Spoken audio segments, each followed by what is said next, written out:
All right, everybody, it is time to start episode number 11 of the Blue Ox Running Podcast. We are here in the store. We do have a guest today, and just as a reminder, we're kind of rebooting the podcast. Alicia and I were the only ones on last episode. It is 2022. We are talking all things kind of new and old when it comes to how has your running been through the pandemic, after the pandemic, even though that's obviously not over. COVID's not over. I know that, everybody. But now that the store is back open, people are getting out, events are opening up. We want to talk a little bit about how things have been the same, how things have been different. We do have a guest on. It is one of our floor managers. Alex Rongstad will be here later in the episode. But before the theme song, Alicia, give me one word that describes your last week of life, not just running. One word. Go. Smoky. Smoky. We're going to get into that. Theme song. So what's your spring running goal? Qualify for the Boston Marathon. Claim the beer mile title. Training for a triathlon. 20 minutes again in a 5K. The run happy. Balance running and family. Finish Grandma's marathon. To not die. Fast. Or slow. Let's go! Fast or slow! Let's go! Fast or slow! Let's go!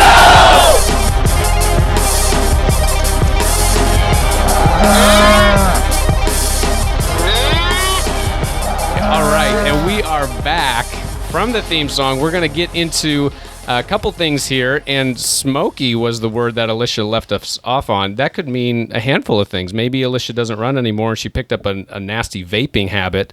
Maybe she's thinking about something else. What does smoky mean? We, as a family, drove out to the Smoky Mountains in the last week in a trailer that Adam's been working on. Well, we don't need to bring that up. I mean, yes, we went camping. We went on vacation for spring break. When did we get back? Right now, it's Monday morning. We have way too much, or maybe too little, depending on the way you look at it, too little coffee in my system right now to do this whole podcast episode. But I think it's going to be perfect because it's fresh in our mind with what we did a full week out in the Smoky Mountains. When did we get back? 7 p.m. on Saturday. Yes. So we did get a full day of kind of rest and recovery yesterday, which is different than a lot of our vacations where you're just kind of thrown back into the mix.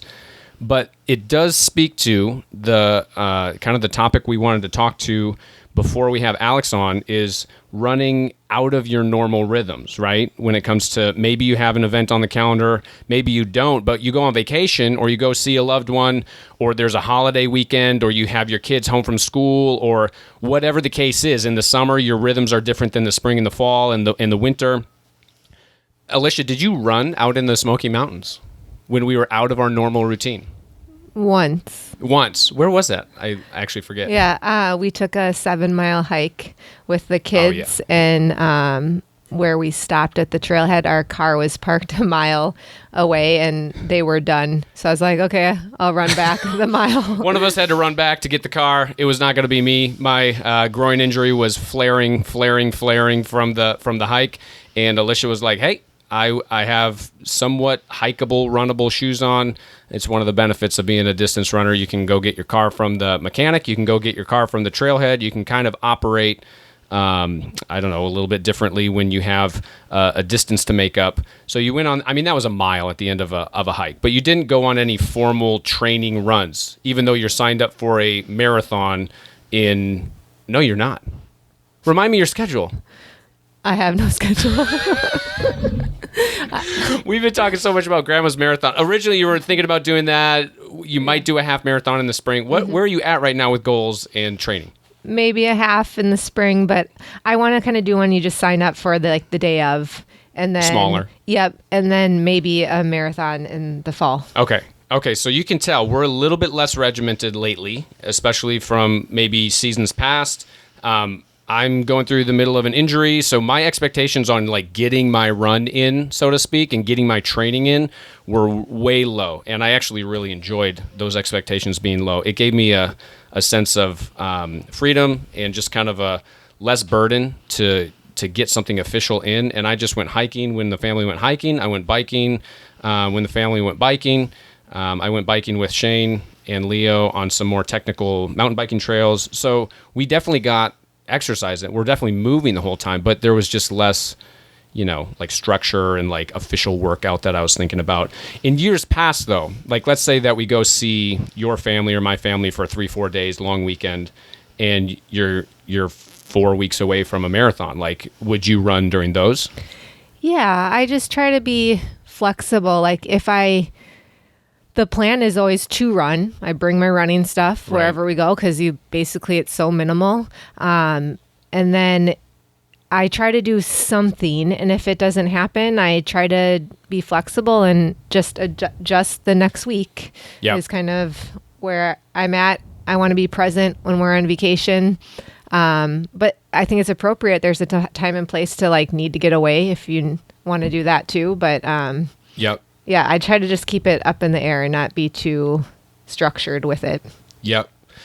I mean, in years past for me, I would love actually running in different places. So I'd be getting out of the camper or getting out of the tent at 4:30, 5 a.m. and really wanting to go run on a trail that I've been looking at on Google Maps or kind of plotting out a rough idea of what I wanted to do while we're on vacation, run somewhere different. But as far as the expectation of like, I need this mileage on this day, I need to do this workout on this day, like I might have when you're just living normal life in your everyday routine in Eau Claire, I would have to let that go. I mean, when we were just traveling, me and you, before kids, we could almost do more workout. Like you could almost plan on a cooler workout in Buffalo Park or something. Well, we went to Colorado just this past year, and I was in the height of marathon training. Right. Like I did a ton because we didn't have our kids. Right. So we kind of seen it both on both sides. It's like you actually go to a different spot. You could maybe do a better workout. Like you could get some hill workout in. You could run on the terrain that your race is going to be on if you're doing a trail race or something like that. Whereas every vacation is different. Like we have our kids on this one, and I'm not really training for anything. I'm just trying to get healthy. So in a way, I mean, it was awesome. I mean, there was definitely a part of me, and you could sense it when I was getting all frustrated and stressed. Like all my energy, I felt like went into setting up the campsite and like doing the camping thing rather than relieving some energy out on the trails and getting my normal sweat on. Can I say that? Get my sweat on. I feel old when I say stuff like that. So I didn't get my sweat on as much. But we just had killer family time, and that was the only goal. And I think as far as if whoever's listening to this, like my best advice is for us, typically when we go on vacation, it's busy. I mean, obviously there's a time to relax, but we're doing a ton. And so don't take that as nothing. Like we walked all day one day, and so part of me is like I was on my legs. Like yes, I'm not counting it as like my running miles, but I do take that into account. Like I'm moving. Like if I run, this is adding more stress on my body. Like I don't want to wear myself out too much and get sick, or just because I'm doing so much. Like on a day we do an 8-mile hike up and down a mountain, it's probably not wise for me to then go on a 10-mile run after that. Right. And I mean, the last thing I'll say about it doesn't have to be like one extreme or the other where you go and like your training is going to be heightened and you do more because you're somewhere else that's cool that you want to run, or you have to like shut it totally down. Like that's what this vacation kind of felt like for both of us. We kind of shut it down, and I think that was right, and I liked that. But usually it's kind of in the middle somewhere where you're flexing things and you're not shutting it all down. But maybe you look ahead on the whole month, or you look ahead at your whole training plan and say, hey, we're going to be gone this week. So that might be a planned down week. And these really important workouts might need to be the week before or the week after. Normally, if I'm healthy, I normally try to go on like a really hard, long, important run like the day before vacation, because then I just feel great about resting, and I feel great about not running the day that maybe we'd be driving a lot or something like that. Before we went, I did my long run Thursday, which I never do a long run on Thursday, but I adjusted for that week. So we left on Sunday morning. Yeah, left Sunday. Yeah, so I did it earlier in the week to get out of the way. And just as a reminder for those that are like me, that they're neurotic about sometimes the training and the numbers and what minutes and miles you're getting in, when you're in the middle of training that you want to do well for, you're not going to lose almost anything in a half a week, and Jacob Puzzi, who's a friend of mine on Facebook and really well known. He's kind of the brother of Tommy Rivs. He put out a really good post describing like good expectations when you leave for vacation or when you're out of your normal rhythms. Like be happy if you got half your mileage in. Like that'd be great. Like if you're running 60 miles a week and you get 30 in, you're literally not losing any fitness. You might just have to kind of like treat that as a down week. You're constantly dehydrated. You're constantly lower on sleep during especially an outdoor adventure type of vacation where you're not sleeping well. You're driving a lot more. I can tell this vacation more than any other. My hips, my injury, but like my body is stiffer, and so you're not in your normal routine, and you need to be able to give yourself grace for it. And it's probably rest that your body needs anyway if you're going to treat it like a rest week. So that's what we have for you. Before we get into our guest here, go ahead and go to blueox.run/podcast. You can submit questions. You can also apply if you have someone that you know that should be a guest on this podcast that wants to tell their story about what they're doing in Eau Claire, in the Chippewa Valley. Get to us on there. We have a couple forms there. Ask us questions and let us know how you're doing on your training. We post this on social media. It's on Spotify. You can put it in the comments as well. What do you do on vacation and when you are out of your normal running rhythms? And without further ado, let's get to our guest, the esteemed floor manager and media director of Blue Ox Running, Alex Rongstad, is up next.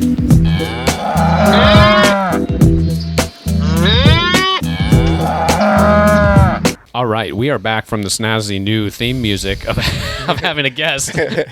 And we are joined with someone that's been around Blue Ox Running for a long time, since the beginning, early days, even before we opened the doors. Alex Rongstad, welcome to the podcast again. Hey, guys. I believe our first person that's been on more than once.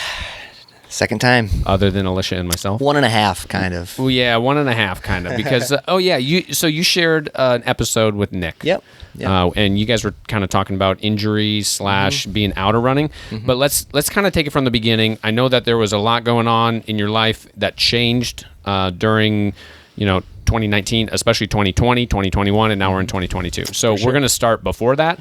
We're going to get a picture of where you're at now, and then you can fill in the middle. Yeah. How did you get into running? Jeez. Running from the law, I assume? Yep, that's me.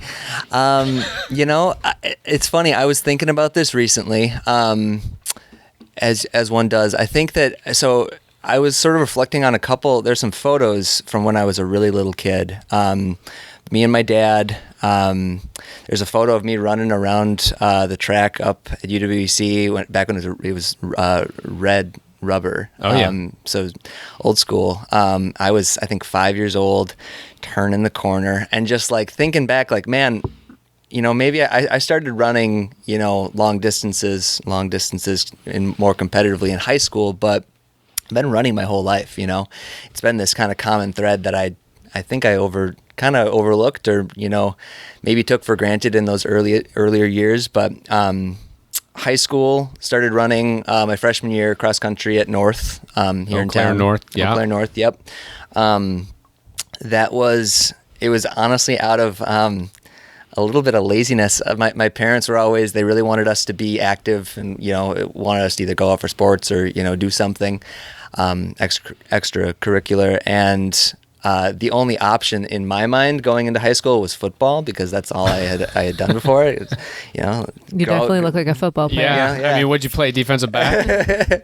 I played tight end. Oh, yeah. I was tiny, and I mean, growing up in Wisconsin, you got the Packers, and that's like so much of kind of where kids are sort of funneled into this kind of mainstream sport thing, and I really didn't want to do it in high school, so I asked my parents if I ran 1 mile every day in the summer, if they would exempt me from fall sports.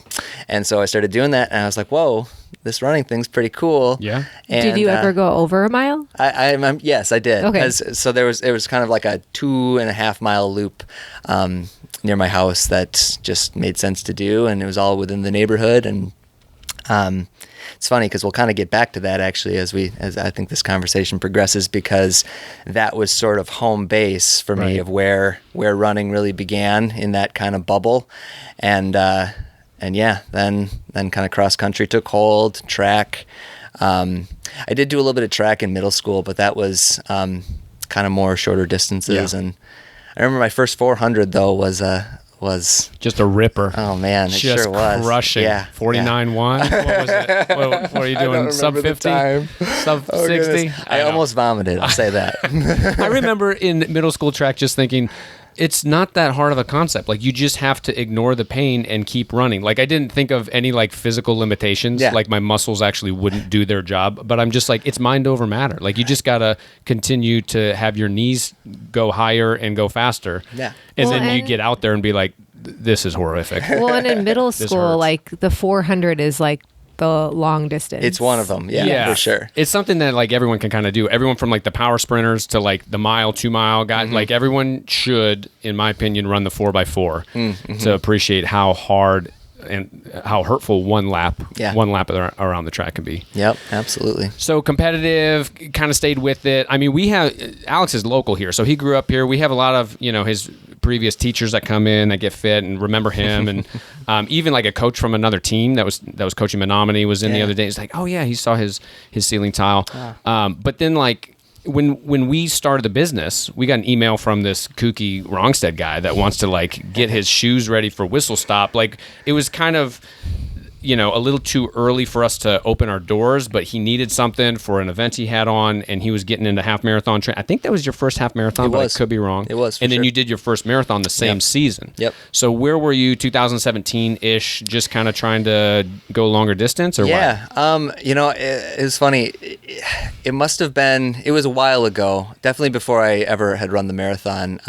I saw that I'm a big astrology nerd, and it said that one of the goals of an Aries is to run a marathon. That it's one of your bucket list things. You have to do it as an Aries. And so I was like, that is interesting. It's something that I've always kind of wanted to do, but never like had the drive. And things kind of aligned in 2017 to start kind of running longer distances and kind of a little more focused training. And I mean, a lot of it was definitely intuitive based. And I think that's kind of a common thread throughout a lot of my training has been just running by feel, trusting the body, really like tuning into what it's telling you. But I think in those early, certainly the Whistle Stop and the Madison Marathon that I ran that November 2017, it was just sheer ignorance, I think, got me through it. Because it was just like, I don't know what I don't know. Right. And the marathon is a heck of a race. Yep. So in that ignorance, did you approach it conservatively? Like, I'm a little frightened of it, and so I'm gonna train accordingly, or did you were you kind of like flying by the seat of your pants? Because ignorance can be good in some ways. Yeah, I think for the half, it was still a short enough distance that I had run all the way, like up to that point. I had run the 13 miles in my training, where I felt like I could kind of go all in on that. The full was a little different. And did you just like, because sometimes for people's first marathon, they're just like running to complete it. Like, did you do workouts too? Yeah. Okay. Yep, certainly. I think early on, honestly, I feel like I kind of gleaned it from former mentors, just, a general understanding of what training is you got to have recovery days. I certainly didn't know at that time what recovery days really meant. Right. I just thought that it meant lower mileage. Right. But because I was actually looking back at some of my old training logs, and like I was still running, quality day pace on my recovery days, just because I thought that's what you do when you run. You go out and run as hard as you can. I remember seeing Alex like run by this store. Like, I'm like, wow, he's running pretty fast. Yeah, that hair is a flying. Yeah, the hair's a fun time sometimes. All right, so Eau Claire Marathon 2018. Yes. Because you crushed your first marathon, by the way. For those that don't know Alex, like, he qualified for Boston. I technically qualified for Boston. Yeah. At Madison. They say you want to qualify by over like 10 minutes. Yeah. So I didn't do that, but I did technically inch into the just under 3:05 range, but did not break that 3-hour range, which I was kind of like a little hungry. A little hungry, yeah. So then came back spring of 2018. 18. So the next Yep. spring, signed up Yep. for Eau Claire. And how'd that go? Well, so the training went awesome. Right. The training was I felt like I was kind of the first, whereas Madison was kind of like, let's just wing it. I felt like it was more focused, but I didn't anticipate the woes of a spring marathon where you train all winter in the cold and you're used to those conditions, and then come spring it can be just a wild card, whatever the weather is. And it was hot. It was hot by the middle of the day. Yeah. Was that your first Eau Claire marathon that year too? that's the first year we moved back to Eau Claire. That was my first spring marathon. Yeah. I had always done fall marathons and really enjoyed the summer training, to be honest, and where it's hot and you're not hopefully overtraining, and then as the weather gets better, your workouts get better. And I expected some of that too with going into spring, because the snow and the ice and the frigid temperatures definitely kind of slow you down in a good way, and you're not just crushing workouts in the middle of the winter. And as the weather gets better, I would say as the footing gets better, and you kind of come into this part of spring, which can still be 30s, 40s, 50s, just ideal weather. You can have great workouts, but then like race day can be a little bit of a wild card for the temperature. And I just remember talking like difference between first marathon and second marathon. And I had a similar experience. I was a little scared and conservative on my first one, and it went really well. I think because I went into it a little conservative. And then my second one, I was like, I've done this before. I've eaten gels. I've kind of know the training, and I was not ready for the off day I had. And my second was a lot worse than my first, actually. Sure. Yep. Did you finish? I did not. Yeah, no. You DNF'd. I DNF'd. Was that your first DNF ever? Yeah. Killer. With the exception of a 5K that I ran in high school where I physically collapsed about 100 meters before the finish. Oh, killer. Scary. It was a heat stroke issue. Oh, no. It's funny, though. Physical, I mean, the body running shows you those limitations, and I feel like there have been a few instances since the Lyme disease that we talked about last podcast that just kind of really show you your body and really teach you a lot, particularly in the things that you don't have any control over, like the conditions. Right. Two pretty extreme instances in the extreme cold and extreme heat in the last 2 years that just were super humbling. It's like, I got done with the long run in both instances. One was in February, one was in June. And I knew to hydrate. The one in February was really tough, though, because you couldn't really bring water with you at least I thought, without it freezing. Right. Got home, the body kind of started locking up slowly. Knew it was definitely a dehydration thing. Got out of it, but those instances are running will show you kind of where those limits lie. And so contrary to Adam Condit's 8th grade track approach, where you just have to push harder and ignore the pain, there are physical limitations to what's going on. And a lot of it's mental, but there's literally physical shutdown. You get to the ultra world and kidneys stop working when it's 110 degrees in a canyon. Your pee is brown. Like there's physical realities that you have to train for, right? And not just push through, not just assume it's going to be fine. Yeah. You were kind of getting into that on your first marathon with the cramping of the calves. Like you can't just ignore a cramp. Like the muscle will literally not do its job. All right. So now, what are you getting ready for? Well, right now I'm going to skip a few years. So what are you getting ready for now? Right now, I'm training for. I got the Eau Claire half in about a month. Killer. Going to do that again. I ran that last September and had a really positive experience. That was great. Just getting back into racing and seeing people. Racing has always kind of been this little like love-hate thing sort of with me, just because I felt like in high school was kind of when it sort of I saw sort of the highs and lows, kind of how racing and competing is very different from just running. Right. And that was much of what these last couple of years have been, just like really reconnecting with the love of running, and prioritizing that above the other things.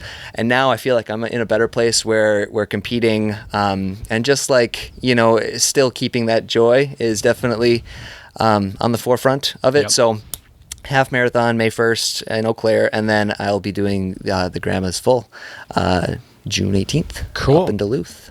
So bridge that gap for us a little bit. It might, just on paper, the way that you described it, it might seem like, oh, there's Alex Rongstad. When the store opened, 5 years ago, almost 5 years ago, he did the Whistle Stop half, and then he did the Madison full, and then a marathon didn't go too well, but now he's doing the Eau Claire half, and then he's doing Grandma's full. So, but it sounds like there's been quite a difference in your approach. Yeah. And there's been a lot of change, even in how much you've run, stepping away from running. Yeah. We had a Lyme disease incident in there where you weren't able to run the same. So what really has been like your approach differences or all of that taking place in the last 4 years?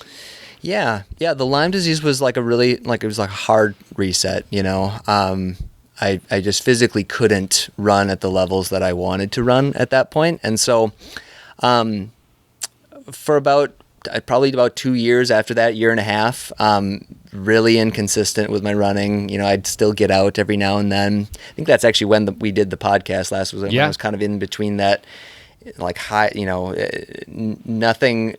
consistent running, but trying to, stay sort of level with it, but kind of getting down leading into 2020. I remember I felt out of shape, I remember, and really not feeling in a super great place mentally. But I had been to China in the months leading up to kind of everything sort of shutting down here in the States. And that experience very much informed kind of how I was going to engage the next year or whatever. There was so much uncertainty at that time, and so I sort of looked inward into what it is I can control. Like what is it? There's so much that's out of my hands right now. What are the things that I have any say in right now? And so much of that comes back to health and wellness, and that means running for me. Running is a big part of that. And when we first met you, you live downtown, local to Eau Claire. I just remember seeing you out on the roads a lot. And I think that long hair flying by the store windows. But in contrast, I feel like when you got Lyme's, didn't you hit the trails a little bit more? Yeah, that was actually that was definitely a part. I spent a significant amount of time up at my family's cabin. Yep. Exploring. It's incredible what you discover about even just the place that I didn't know that Northwest Park existed. Right. I knew about Lowe's, but I had very seldom gotten down there.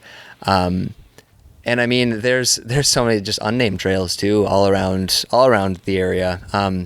Eau Claire is such a neat place, and I feel like virtually any small town, and even in the big cities, you go in any direction 5-10 minutes, and you can be in nature. You can find that connection to the natural world, even within a city. Yep. And that became really important for sure. So for the sake of just like putting some numbers to this, like, you were in marathon training, you're doing like 6-7 days a week, probably running. Mm-hmm. You're getting ready for Madison full. Yep. 5, 6, 7 days a week. Right now, you're probably doing how many a week? 6. Yeah, I have 6. My rest days on Monday. Sure. Yep. And then in that gap where you kind of felt out of it, you're not running, you're kind of trying to be in the mix, but like, were you running once a week? Were you running 7 minutes at a time, 7 miles at a time? Like, think back to like the dregs of either not liking running, or just being really out of it when you felt like you were out of shape. Like what did that look like for how long? Was it 6 months of being out of it? It was a year? It was a year and a half of solid, like maybe running once a month. Yeah. Maybe maybe I would kind of get into a rhythm with it and run twice a week or something. But there was no consistency. No. I always kind of look at my running journal as sort of a reflection of where I'm at, and if there's a big gap there, then I wasn't really taking it very seriously. Yes. Or it's not that I wasn't taking it seriously, but just not in a great place with it. Yep. So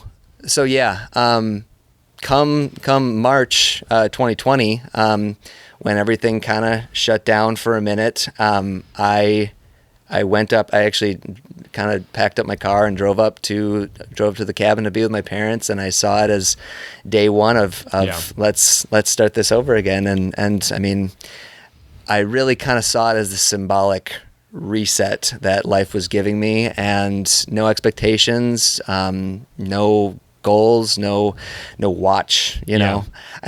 I remember that where you threw away your Garmin for a while. Yep, for sure. And just trying to reconnect with that joy, that internal satisfaction that you get from just moving. You know, it wasn't even running. It was just being able to move and have the freedom to do that. Love it. Yeah. So year and a half ish of being down at a low point, and then if I'm doing the math right, that you kind of started 2020.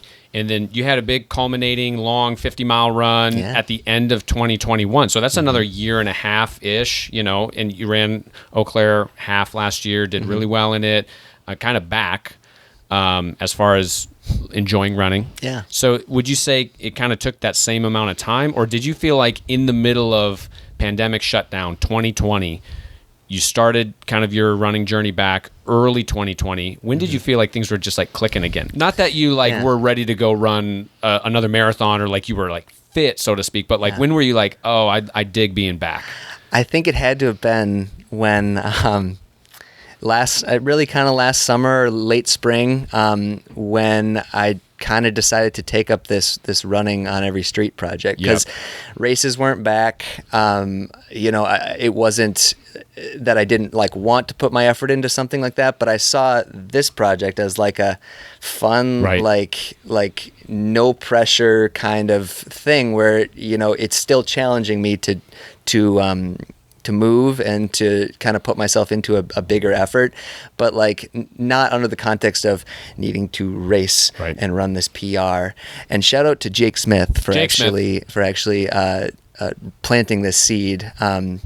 He mentioned Ricky Gates, the man in San Francisco who did this project all at once, which is nuts, but also arguably maybe easier because I ran it all.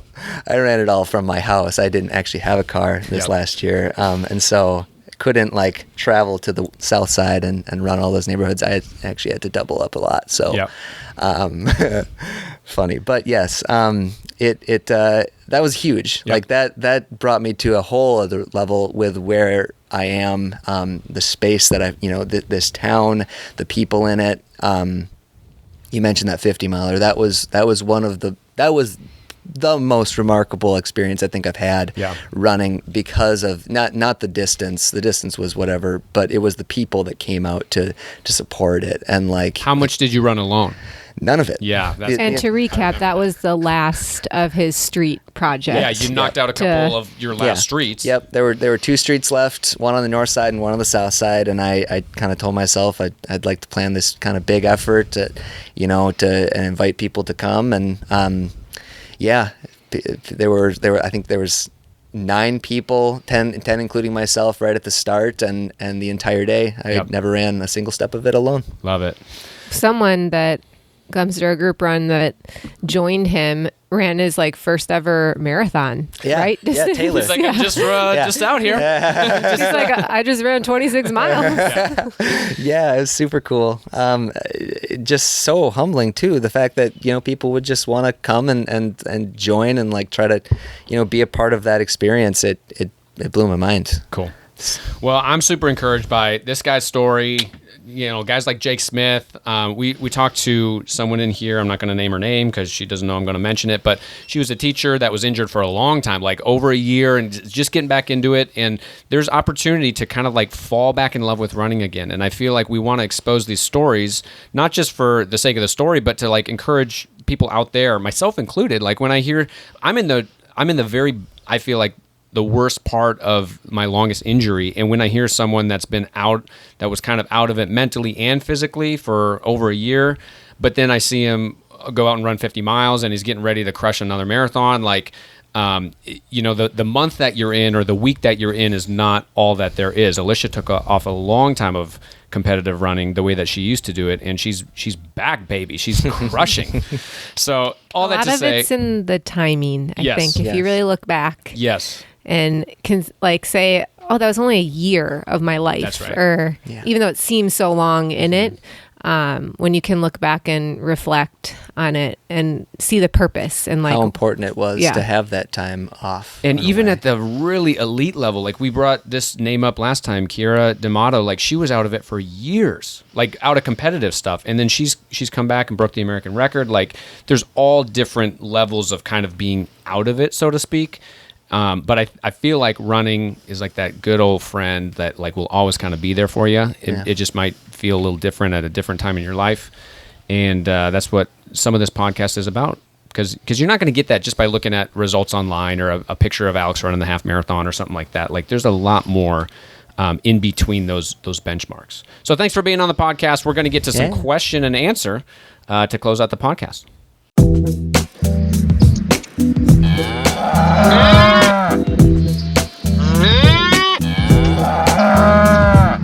All right, we are back with the iPad, which means we're going to do some quick rapid-fire questions. Some folks sent some questions in since the last episode, and you can continue to do that. blueox.run/podcast is where you can do that. But we also want to do a couple rapid questions to Alex. Do you want to go first, or do you want me to go first? I can go first. Go first. When you first came into those store before we were open, what did we fit you in? You fit me in the Saucony Kinvara 8, the blue and orange pair that he gave to us. I gifted you them the last podcast, and then took them back, and then took them back as store shoes, but just to make sure that they get their full lifespan. Yes, yes. So we'll get them back. They will go down as the first shoebox that left the store here. All right. My rapid fire question for Alex is: how long have you had long hair? Ooh, I've never seen him without long hair. And it's funny. I was talking with Alex W., the other manager, about the prospect of possibly cutting my hair one of these days, but we're not there yet. The long hair has been with me, I think, since California.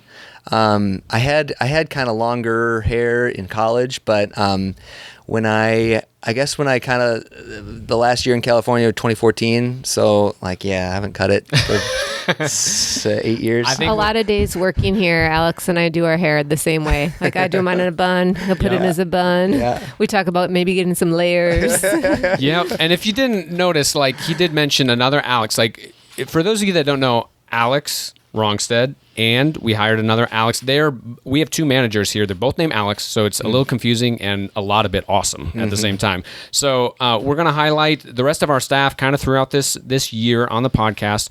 Alex does more than just come on the podcast for us. A lot of the new media that you see, social media, videos, and all that, that's all our media director right here, Alex Rongstad. And he's also on the floor as a floor manager, been doing a great job and all that good stuff. But obviously we're kind of focusing on more of his personal running and whatnot. Unless you want to do a full-blown, next year, January, we can do our performance review right here on the podcast. We're live streaming. Let's do it. Okay.